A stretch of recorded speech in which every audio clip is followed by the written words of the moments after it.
This is Enzo Bunny and he's a Maltese. Yes, his full name is Enzo Bunny. I love that his parents let me do a more unique haircut on him because I do a shorter body and then longer legs. I actually kind of like grooming these small little dogs because they come in looking a little crusty, no offense Enzo Bunny, and their transformation is always Just eat him?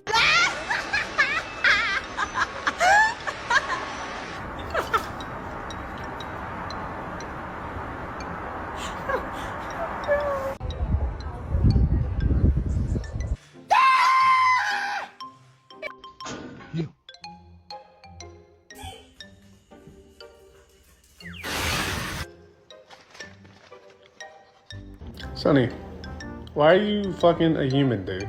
Can you stop standing, please?